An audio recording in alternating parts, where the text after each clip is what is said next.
हम भक्ति तो करते हैं पर ज्ञान नहीं हो। अब शंकर जी पर जल चढ़ाते हैं, शंकर जी पर दूध चढ़ाते हैं, शंकर जी पर घी चढ़ाते हैं, शंकर जी पर दही चढ़ाते हैं, पर इसके पीछे ज्ञान क्या है हम नहीं जानते।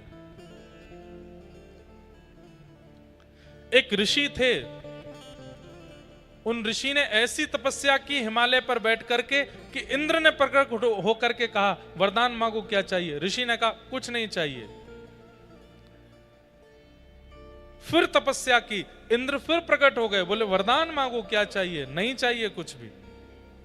फिर तपस्या की, ब्रह्मा जी गए, उन्होंने कहा वरदान मांगो, बोले नहीं चाहिए। तो देवताओं को थोड़ी घबराहट हुई, कहीं ऐसा तो नहीं हम बार बार वरदान देने के लिए जाते हैं ये मना कर देते हैं। ऐसी प्रवृत्ति कई बार राक्षसों की भी रहती है। हिरण्यकश्यप ने भी ऐसा ही किया था। वो तपस्या पर तपस्या करता गया, कुछ नहीं लेता गया, बार बार उसको वरदान देने का भाव रहा, लेकिन उसने कुछ स्वीकार नहीं किया। एक दिन तप के प्रभाव से अपने आप को इतना बलशाली बना लिया कि तीनों लोगों को अपने वश में कर लिया। तो इंद्र घबरा गए।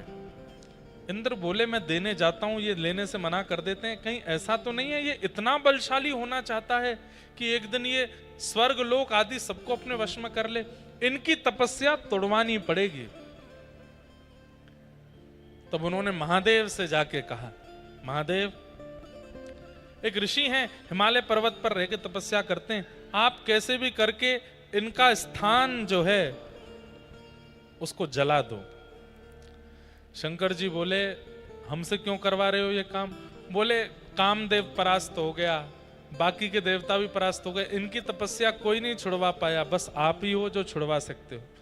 शंकर जी बोले तपस्या छुड़वानी क्यों है, करने दो। नहीं नहीं भगवान, ये इतना बलशाली हो जाएगा, एक दिन देवलोक को अपने वश में कर लेगा, हम सब इसके बल के सामने सूक्ष्म हो जाएंगे, इसकी तपस्या तुड़वानी है। तो देवताओं के बहुत आग्रह पर भोलेनाथ हैं गए, और वो ऋषि तो गए थे वन में, उनका जो आश्रम था शंकर जी ने उसको अंतर ध्यान कर दिया। जब ऋषि लौट करके आए तो अपना आश्रम जब नहीं देखा तो क्रोध में भर करके श्राप दे दिया, जिसने भी मेरा ये आश्रम जलाया है बिना किसी कारण के, मैंने किसी का बुरा तो नहीं किया, मेरे आश्रम की ये दुर्गति जिसने भी की है मैं श्राप देता हूं, उसके संपूर्ण अंग में अग्नि की तरह ज्वाला प्रकट होगी, जलन होने लगेगी। महादेव का अंग ज्वलनशील होने लगा, पसीना पसीना हो गए, लाल पड़ गया पूरा अंग।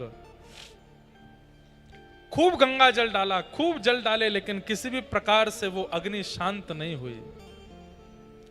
अग्नि नहीं लगी है, लेकिन अंग में ज्वलनशीलता वैसी ही हो रही है जैसे आग लगने वाले को होती है। तब नारायण के पास जब ये बात पहुंची तब भगवान ने अपनी परम प्रिया कामधेनु माता को भेजा और कहा आप अपने थनों से जाकर के दुग्धाभिषेक करो।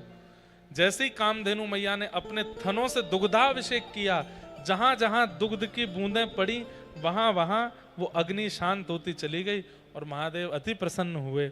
महादेव ने कहा किसने भेजा कामधेनु तुम्हें? तब उन्होंने बताया आपके आराध्य, आप जिनसे अति प्रेम करते हैं, नारायण ने मुझे भेजा।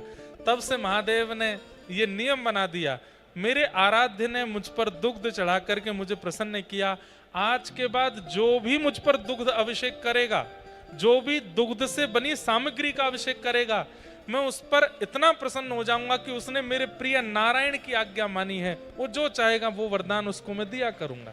तब से महादेव पर नित्य दुग्धाभिषेक, घृताभिषेक, दही का अभिषेक आदि आदि किया जाता है। भक्ति के साथ ज्ञान नहीं होगा तो भक्ति प्रसन्न नहीं रहेगी, क्योंकि ज्ञान उनका बेटा है।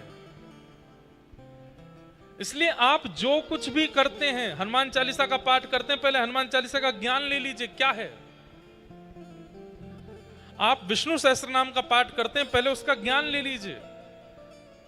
आप दुर्गा सप्तशती का पाठ करते हैं, पहले उसका भावार्थ समझ लीजिए, तभी उसका पाठ करना सहायक होगा। लेकिन हम लोग बिना जाने, बिना ज्ञान के भक्ति करते हैं, इसलिए भक्ति प्रसन्न नहीं रहती। ज्ञान का होना जरूरी है। और भक्ति के दूसरे पुत्र का नाम है वैराग्य। वैराग्य का मतलब क्या है? वैराग्य का मतलब घर छोड़ना नहीं। राग रहित व्यक्ति को वैराग्य कहते हैं। सब लोग ध्यान से सुनिए, इधर देखो। जो राग रहित है उसी को वैराग्य कहते हैं। राग रहित मतलब आपने मुझे माला पहनाई और आपके प्रति मेरा इतना वो हो गया, अब आप चाहे कुछ गलत भी करते हो तो भी मैं आपकी प्रशंसा करता हूं, नहीं नहीं ये तो बहुत अच्छे हैं, ये तो बहुत ऐसे हैं, ये राग है। वैराग्य का मतलब क्या है? तुम चाहे मुझे माला पहनाओ, तुम चाहे मुझे गाली दो, तुम्हारे प्रति मेरी कोई दुर्भावना नहीं और कोई सद्भावना नहीं, मैं एक रस हूं, ये वैराग्य है। हम कथा करते हैं, हमको हजारों लोग प्रेम देते हैं, लेकिन हजारों में से सैकड़ों लोग बुरा भला भी बोलते हैं, लेकिन दोनों के प्रति एक ही भावना रखना, ये वैराग्य है। एकनाथ जी की चर्चा हुई। श्री एकनाथ जी महाराज पर एक मुस्लिम व्यक्ति ने, सबने कथा सुनी है, 108 बार अपने मुख का झूठन थूका, लेकिन एकनाथ जी उसके प्रति सम ही रहे। जो प्रसन्नता माला पहनाने वाले के प्रति एकनाथ जी की रहती थी, वही प्रसन्नता से उसको भी देख रहे थे। इसको वैराग्य कहते हैं। हम लोग ऐसे नहीं हैं। कोई हमारे प्रति अनुकूल है तो हम अनुकूल व्यवहार करते हैं, और कोई हमारे प्रति प्रतिकूल है तो हम उसके प्रति प्रतिकूल ही रहते हैं। वैरागी व्यक्ति कैसा होता है? अनुकूल प्रतिकूल दोनों के प्रति सम रहे। श्री दत्तात्रेय भगवान के 24 गुरु हैं। श्री दत्त प्रभु ने वैराग्य भाव की स्थापना की, इसलिए उनको दिगंबर कहते। इसलिए आप कभी भी दत्त प्रभु के अनुयायियों से मिलोगे, जैसे हम जय श्री कृष्ण कहते हैं, जय सिया राम बोलते हैं, वो बोलते हैं दिगंबरा। दिगंबरा मतलब आकाश ही जिसके वस्त्र हैं वो दिगंबर। जो कुछ नहीं पहनता, आकाश को ही पहन करके रहे, वो दिगंबर है। आकाश को पहन के रहे, वस्त्र ना पहने, इसका मतलब क्या है? जो किसी के उढ़ावे में ढके ना, सदा मुक्त है, उसको दिगंबर कहते हैं। हम सब मुक्त नहीं, हम सब बंधन में हैं। किसी के ऊपर व्यसनों का बंधन है, कोई व्यसन के बंधन में बंधा हुआ है। किसी के ऊपर संबंधों का बंधन है, किसी के ऊपर धन का बंधन है, किसी के ऊपर यश कीर्ति मान प्रतिष्ठा का बंधन है। हम सब बंधनों में बंधे हैं, मुक्त नहीं है हम लोग। भक्ति क्या करती है? धीरे धीरे धीरे धीरे मुक्त कर देती है।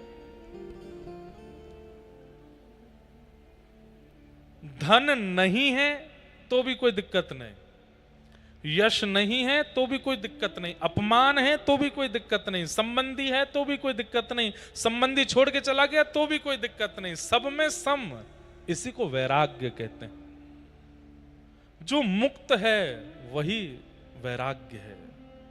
ये भक्ति के दूसरे पुत्र का नाम है। अब ये तो थोड़ा मैंने टिपिकल भाषा में समझा दिया, अब आसान भाषा में समझाऊं।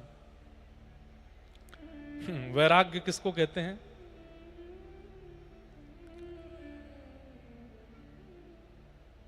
घर छोड़ना वैराग्य नहीं।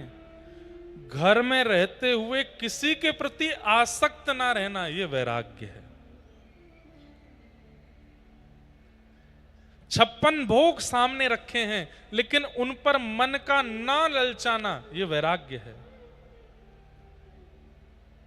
करोड़ों रुपयों से भरी हुई कोई सामग्री आपको मिल गई लेकिन उसके प्रति भी लोभ ना आना, यह वैराग्य है।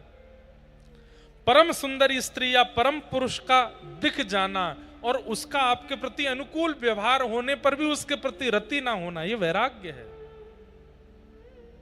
यह वैराग्य है। वैराग्य का मतलब क्या है? वस्तु का त्याग नहीं, वस्तु के प्रति इच्छा का त्याग, उसको वैराग्य कहते हैं। हम हलवा नहीं खाते, खाने को मिलता ही नहीं है तुमको, इसलिए बोल रहे हो नहीं खाते। कई लोग अपने नाम के आगे ब्रह्मचारी लगा देते हैं। ये ब्रह्मचारी हैं, क्यों? इन्होंने ब्याह नहीं किया। अब दो बातें, ब्याह किया नहीं था कि प्रयास बहुत किया लेकिन मिला कोई नहीं। कोशिश तो बहुत करी, रिज्यूम बहुत जगह भिजवाए थे, वो नहीं रिज्यूम नहीं, क्या बोलते हैं उसको, बायोडाटा बहुत जगह भिजवाया था। इतने पढ़े हैं, इतने लिखे हैं, इतने बड़े बाल हैं, सुनहरे बाल हैं, इतना खाते हैं, इतना पीते हैं, ऐसे रहते हैं, ये हॉबीज हैं, इतनी हाइट है, थोड़े से सांवले हैं लेकिन रोज क्रीम लगाते हैं, एक दिन हो जाएंगे गोरे, हमसे ब्याह कर लो। सामने वाले ने रिजेक्ट कर दिया। एक रिजेक्शन, दो रिजेक्शन, 5, 10 रिजेक्शन, 25, 30 रिजेक्शन जब हो गए तो अपने मन को समझाने के लिए, तू रिजेक्टेड नहीं है तो तू सन्यासी है बेटा, तू विरक्त है, ब्रह्मचारी, हम ब्रह्मचारी हैं, 40 साल के हो गए, हमने ब्याह नहीं किया।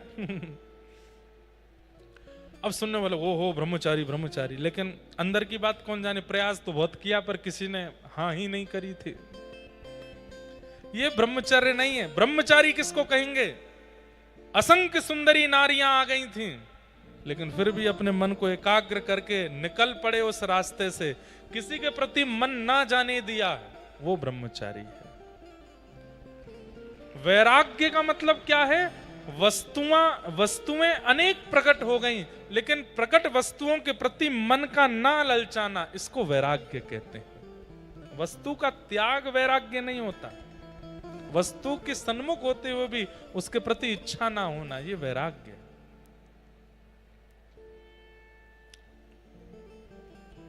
ये दो पुत्र हैं भक्ति के, ज्ञान और वैराग्य। ये दोनों वृद्ध हो गए, क्यों?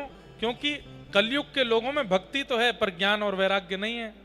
तब भक्ति महारानी ने नारद जी से कहा, मेरे पुत्रों को युवान बनाने का कोई कार्य बताइए। तब नारद जी महाराज भ्रमण करते करते बद्रीनाथ पहुंचे और वहां जाकर के सनक सनंदन सनातन सनत कुमारों से पूछा, ज्ञान और वैराग्य की वृद्धता दूर कैसे होगी? तब सनत कुमारों ने 5 प्रकार के यज्ञ बताए। उन यज्ञों में सबसे श्रेष्ठ यज्ञ भागवत की कथा बताई। सत्कर्म सूचको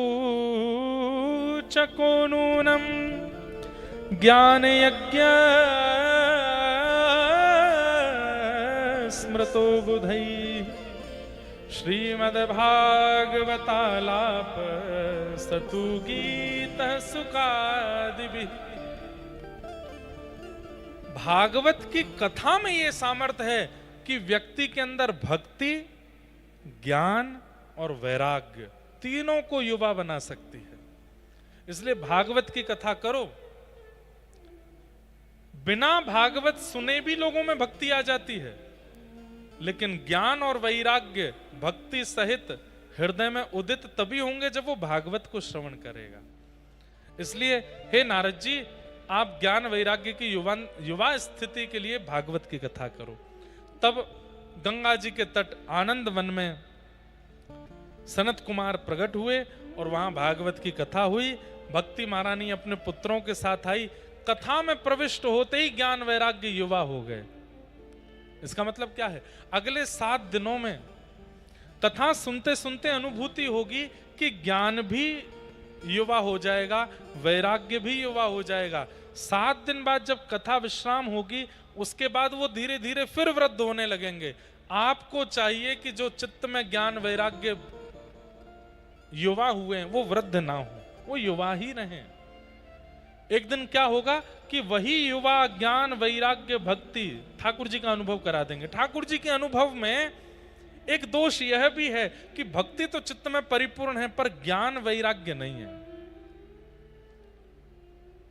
और एक बात कहूं, बहुत ध्यान से इधर देखिए सब लोग। कई बार ज्ञान आने पर अभिमान आता है, कई बार वैराग्य होने पर भी अभिमान आता है। वैराग्य होने पर कैसा अभिमान? अरे मैंने तो ये छोड़ दिया, चुटकियों में छोड़ दिया, मुझे देर नहीं लगी। मैं पहले ये खाता था, पर मेरे को एक बार मेरी पत्नी ने बोला या मेरे गुरुदेव ने बोला या मेरे बेटे ने बोला ये छोड़ दो, एक रात में ही छोड़ दिया, कुछ नहीं हुआ, मुझे कोई असर नहीं हुआ, फिर दोबारा कभी क्रेविंग भी नहीं हुई उस चीज की, अभिमान आ गया। ज्ञान तो आ जाता है पर ज्ञानी होने का अभिमान भी साथ आता है, वैराग्य तो आता है पर वैरागी होने का अभिमान आता है। इसका मतलब क्या है? ज्ञान वैराग्य आ गए, भक्ति चली गई। ज्ञान भी रहे, वैराग्य भी रहे और अभिमान ना आए तो समझो कि आपके अंदर भक्ति है। और एक बात, उस व्यक्ति का परिचय क्या है जिसमें ज्ञान, वैराग्य, भक्ति तीनों हैं? भोलापन। वो व्यक्ति भोला होगा, सरल होगा, सहज होगा, सीधा होगा, बहुत ज्यादा चतुराई उसके अंदर नहीं होगी। तो समझ जाओ कि ज्ञान भी अपनी जितना होना चाहिए उतना है, वैराग्य भी जितना होना चाहिए उतना है और भक्ति भी जितनी होनी चाहिए उतना है। भोला है, सरल है। महाराष्ट्र के भक्तों में एक बात देखने में आती है, यहां के भक्तों का चरित्र जब आप देखेंगे, भोले बहुत हैं, सरल हैं, सीधे हैं, सहज हैं। इसलिए विठोबा को बहुत प्रिय हैं, क्योंकि भोले। तो ज्ञान, वैराग्य और भक्ति अगर तीनों किसी के अंदर विद्यमान हैं तो उसके अंदर सौम्यता, सरलता, भोलापन, सहजता ये स्वाभाविक रूप से आने लगेगी। अब माता पिता की सेवा कर रहा है पुंडलीक, और द्वार पर आकर के पंडरीनाथ भगवान खड़े हो गए हैं, साक्षात त्रिलोकीनाथ भगवान आकर के खड़े हो गए और कह रहे हैं आ जाओ पुंडलीक, मैं तुम्हें दर्शन देने आया हूं। और पुंडलीक क्या कह रहा है? नहीं, मैं अभी अपने माता पिता की सेवा कर रहा हूं। लक्ष्मी जी बोली पुंडलीक द्वार पर ठाकुर जी खड़े हैं, कोई आसन तो दे दो। आसन के रूप में ईंट खिसका देता। कितना सीधा है पुंडलीक, कितना भोला है। यही मैं और आप होते, हम कुछ कर रहे होते, ठाकुर जी द्वार पे आ जाते, तो हमारे पास योजनाएं बहुत हैं करने को, हम करते। और सबसे बड़ी बात, अगर हम माता पिता की सेवा कर रहे होते, ठाकुर जी आ जाए तो हम सबसे पहले छोड़ के भागते। ठाकुर जी आ गए, चलो। पर पुंडलीक नहीं गया, क्यों? भोला है, सीधा है। तो इसलिए इन 7 दिनों में ज्ञान, वैराग्य और भक्ति तीनों को चित्त में स्थापित कीजिएगा और ये देखते रहिएगा कि आप यदि सरल हो, आप यदि सहज हो, आप यदि भोले हो, आपके अंदर चतुराई ज्यादा नहीं है, इसका मतलब जितना ज्ञान होना चाहिए उतना है, जितना वैराग्य होना चाहिए उतना है, जितना भक्ति होनी चाहिए उतनी चित्त में है, तभी आप इतने सरल, सहज और भोले हो। कथा सुनते ही तीनों युवा हो गए। भक्ति सुतौ तौ तरणौ गृहीत्वा प्रेमैक रूपा सहसा विरासीत्। श्री कृष्ण गोविंद हरे मुरारे नाथेति नामानि मुहुः वदन्ति। भक्ति महारानी ज्ञान वैराग्य के साथ युवा हो गए और भागवत की कृपा से ज्ञान, वैराग्य, भक्ति सबके चित्त में स्थापित हुई। तो भागवत जी का पहला महात्म क्या है कि भक्ति, ज्ञान, वैराग्य तीनों युवा होते हैं कथा सुनने से। अब भागवत जी के दूसरे महात्म में चलते हैं, बस हम 10-15 मिनट में और कथा कहेंगे।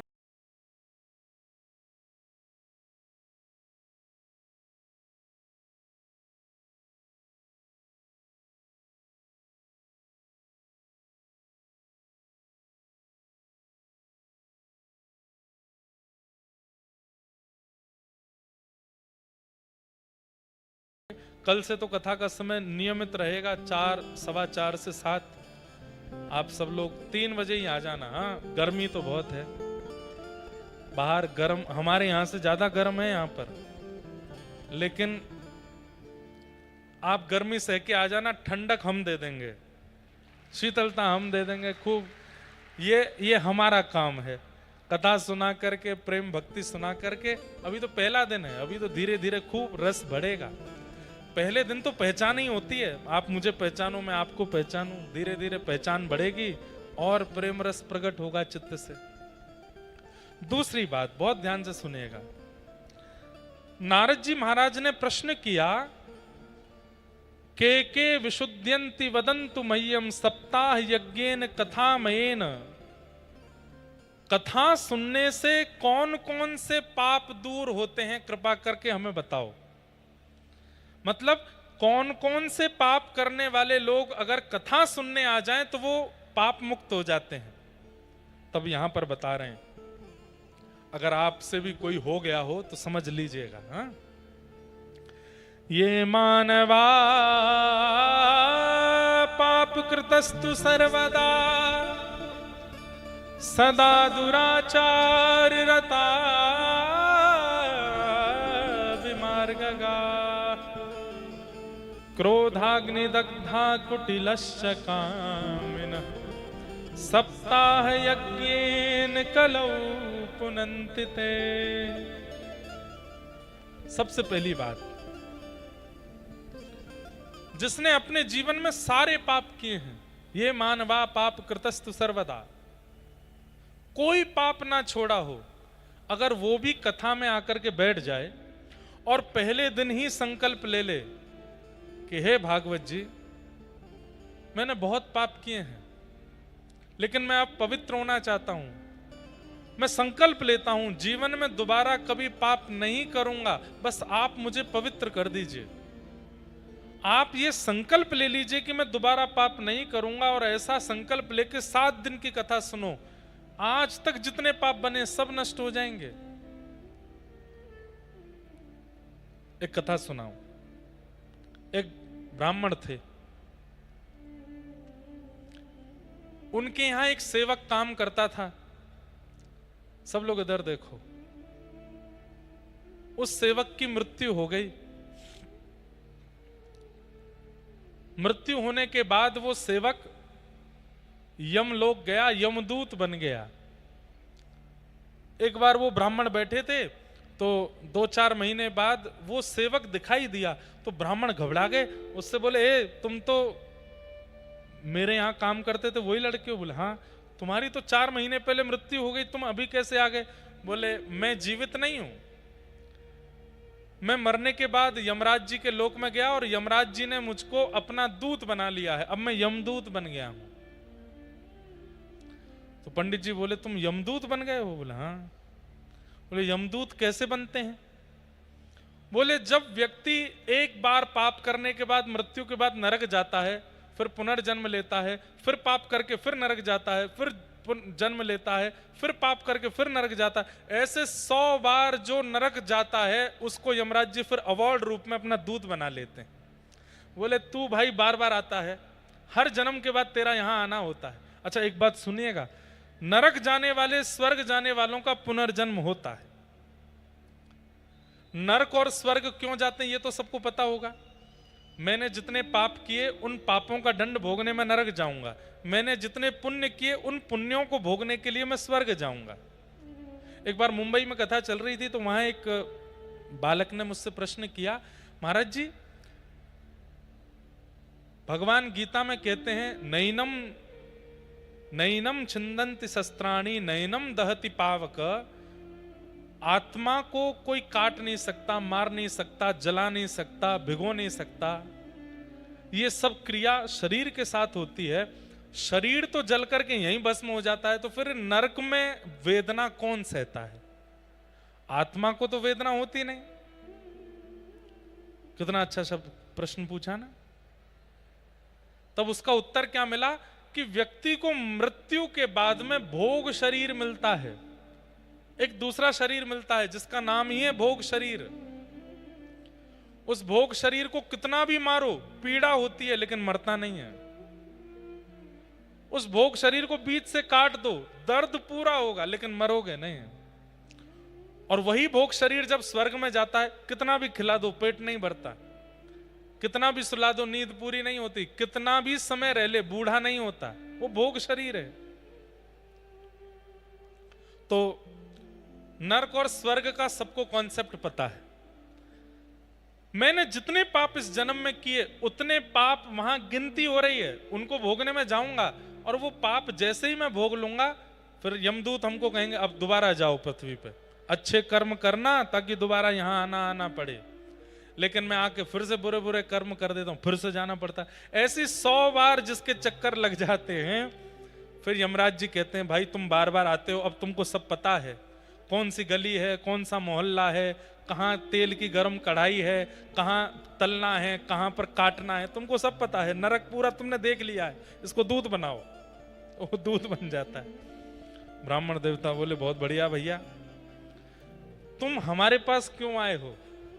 बोले मैं तो इसलिए आया हूं कि अभी नगर का वो फलाना आदमी है, उसको लेने आया हूं, मैं उसको लेके जाऊंगा। तो बोले वो आदमी तो अभी मेरे पास बैठा था। बोले हाँ, अभी उसका 5 मिनट और बचे हैं, उसके पेट में दर्द होगा, प्राण निकलेंगे, लेके मैं जाऊंगा उसको। मैंने सोचा अपने ही गांव में जा रहा हूं तो आपसे मिलने आ जाऊं। पंडित जी बोले बड़ी कृपा।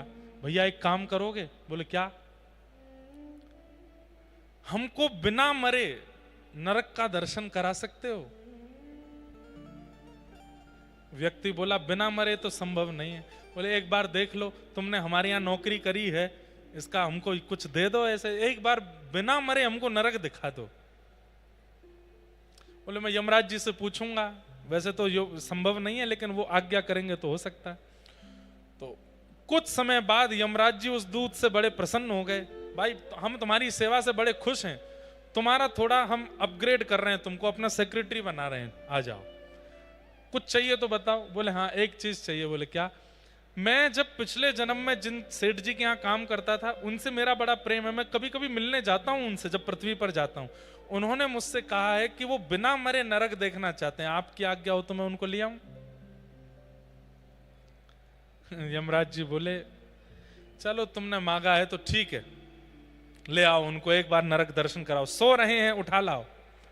सोते हुए उन ब्राह्मण देवता को वो दूत उठा के ले गया। जैसे ही आंख खुली तो महाराज विशाल भयंकर नरक, नरक में एक नदी बहती है, उसका नाम है वैतरणी। शास्त्रों में वर्णन है कि उस वैतरणी नदी से इतनी बड़ी दुर्गंध आती है कि कोई व्यक्ति अगर उस दुर्गंध को एक बार सूंघ ले तो उसके प्राण वहीं निकल जाएंगे। लेकिन वहां प्राण नहीं निकलते, सूंघते ही रहना पड़ता है। उस वैतरणी नदी में जल नहीं है, तो शरीर से निकलने वाला रक्त, शरीर से निकलने वाला मांस, शरीर से निकलने वाला सफेद मवाद, उसकी नदी है वो। वमन होने लगे, ऐसी स्थिति है नरक की। पंडित जी महाराज जैसी नरक पहुंचे, देखते ही उन्होंने दूत किया। बोले मुझे नहीं देखना, मैं बस प्रथम दर्शन में ही बस हो गया मेरा काम, मुझे ले चलो यहां से। बोले नहीं नहीं अब तो दिखाएंगे, चलो। बोले ये क्या है? तो सारे नरक का वर्णन किया। जब व्यक्ति किसी के साथ छल करता है तो उसके साथ ऐसा होता है, व्यक्ति किसी को धोखा देता है तो उसको ये पीड़ा मिलती है, व्यक्ति जब निर्दोष जानवरों को मार के खा जाता है तो उसके साथ ऐसा होता है, ऐसा सब दिखाया। पंडित जी महाराज नाक पे हाथ धरे पूरे नरक में घूमे। अंत में यमराज जी के पास गए। यमराज जी से जाकर के कहा हमने देख लिया, अब हम कभी नरक नहीं आना चाहते। बोले नरक तो आप आओगे, मृत्यु के बाद आपको 2 मिनट के लिए नरक आना पड़ेगा। बोले मैंने तो कोई पाप किया ही नहीं। बोले एक पाप किया है आपने। बोले क्या पाप किया? बोले तुम्हारे गांव में एक जूता बनाने वाला रहता है, तुमने उससे अपने पैर के जूते बनवाए, उसने तुमको 2 रुपया 20 पैसा कहा था कि इतना दे दो, इतने में बने हैं। तुमने उसको 2 रुपया दिया और कहा भाई तुम गांव के आदमी हो, हम ब्राह्मण हैं, 20 पैसा क्यों चाहिए तुमको, छोड़ दो, 20 पैसा ऐसे ही छोड़ दो। वो कहता रहा मैं गरीब ब्राह्मण, मैं गरीब हूं, मेरा घर नहीं चलेगा, 2 रुपया 20 पैसा है, 20 पैसा भी दे दीजिए। तो तुमने उसको मना कर दिया 20 पैसा नहीं देंगे। तो 20 पैसा ना देने का पाप भोगने के लिए तुमको नरक आना पड़ेगा। किसी की कमाई, किसी का अधिकार तुमने खाया है, तुमको भोगना पड़ेगा। तो बोले मैं एक बार आ गया हूं, आप अभी मुझको दंड दे दीजिए, उसका जो भी दंड होता हो।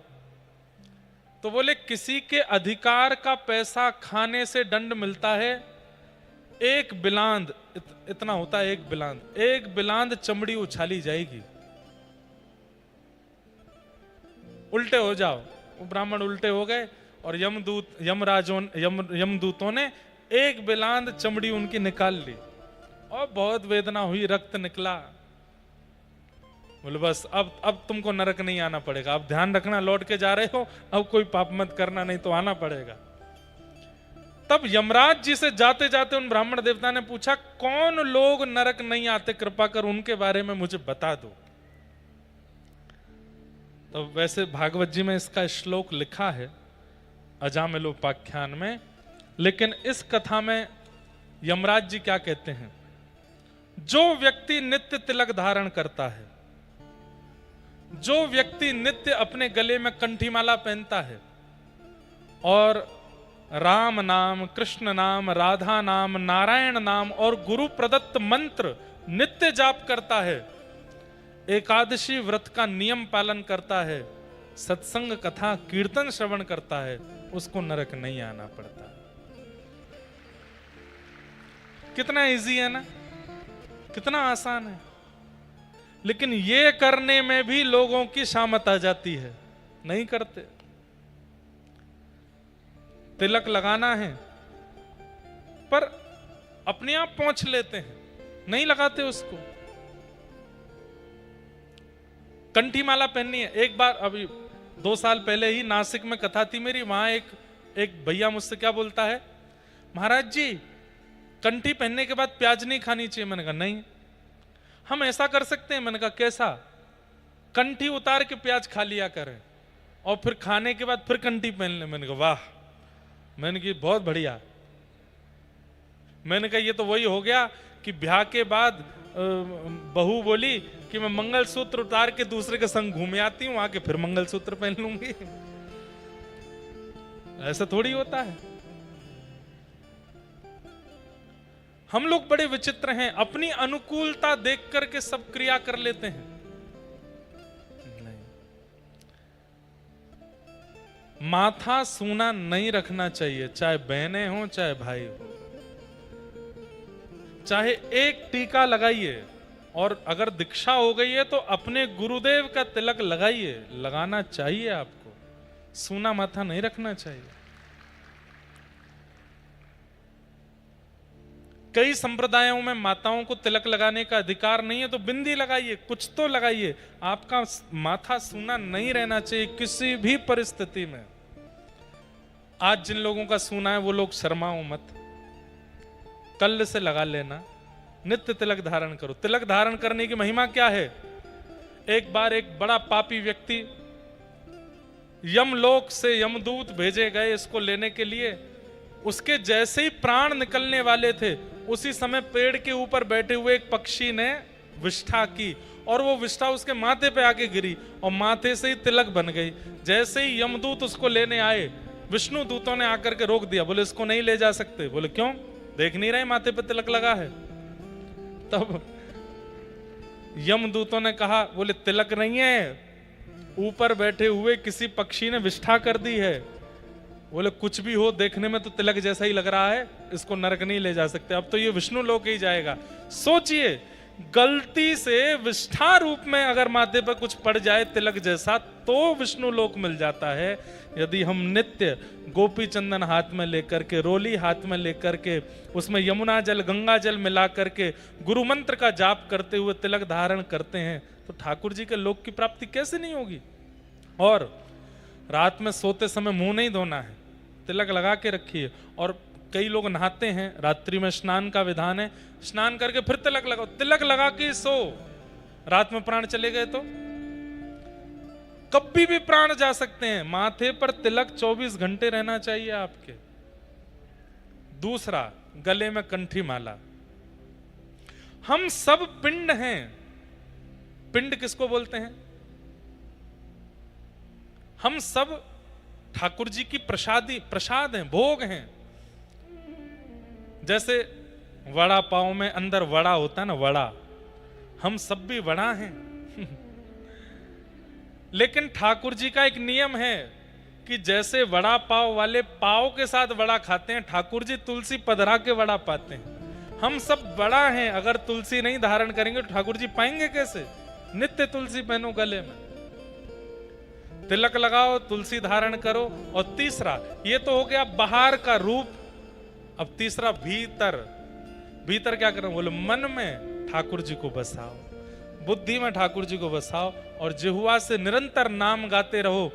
यमराज कहते हैं उसको कभी नरक आना नहीं पड़ेगा, उसको कभी नरक नहीं जाना। एक और बात, मान लीजिए उस व्यक्ति ने बहुत पाप किया जीवन में और अचानक से उसने कथा में सुन लिया कि तिलक लगाने से, कंठी पहनने से, नाम जपने से नरक नहीं जाना पड़ता, और वो ये करने लग जाए तो नाम के प्रभाव से, तिलक के प्रभाव से, तुलसी के प्रभाव से उसके पूर्व के पाप भी नष्ट हो जाएंगे। नष्ट कैसे होंगे? जीते जी ही उसको पाप भोगना पड़ेगा संसार में, यहीं भोग लेगा, यहीं नष्ट कर लेगा, और फिर दोबारा ना करने की स्थिति नाम प्रकट कर देगा कि वो कभी पाप करे ना। इसलिए नाम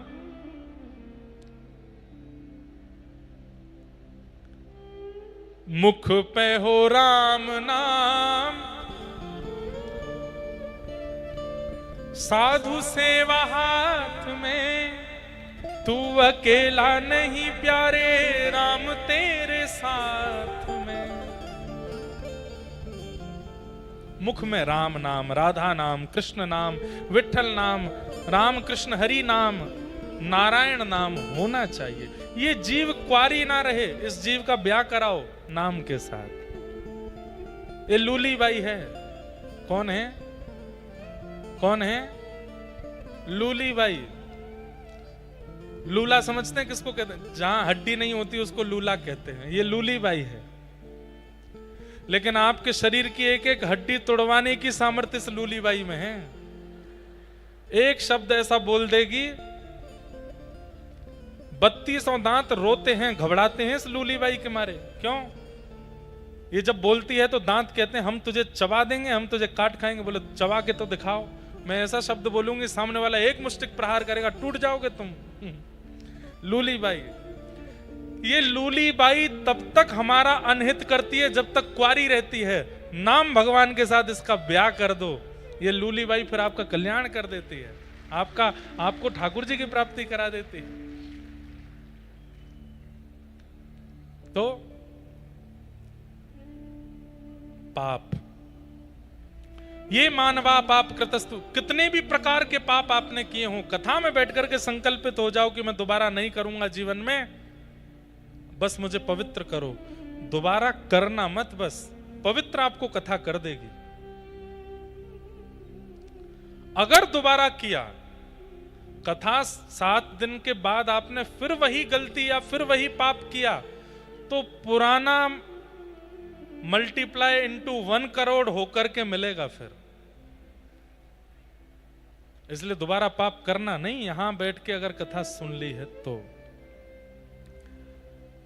आत्मदेव नाम के ब्राह्मण थे, उनके कोई संतान नहीं थी।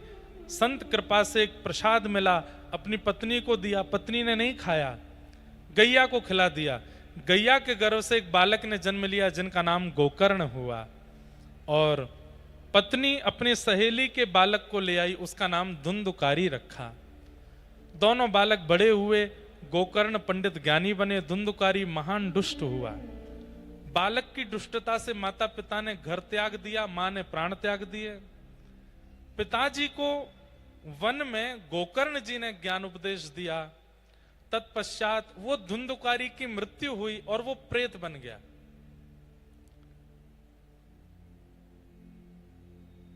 प्रेत बनने पर मुक्ति कैसे हो? कहते हैं जिसको नरक में भी स्थान नहीं मिलता वो प्रेत बन जाता है। और प्रेत योनि नरक योनि से भी ज्यादा खराब है। प्रेत योनि के लिए गोकर्ण जी महाराज ने गया में जाके श्राद्ध किया, लेकिन गया श्राद्ध से भी उसके पाप इतने थे कि वो पवित्र नहीं हुआ। तब सूर्य नारायण भगवान से पूछा कि महाराज इसकी मुक्ति कैसे होगी? तब सूर्य नारायण भगवान ने आज्ञा करके बताया, श्रीमद् भागवत की कथा कराओ।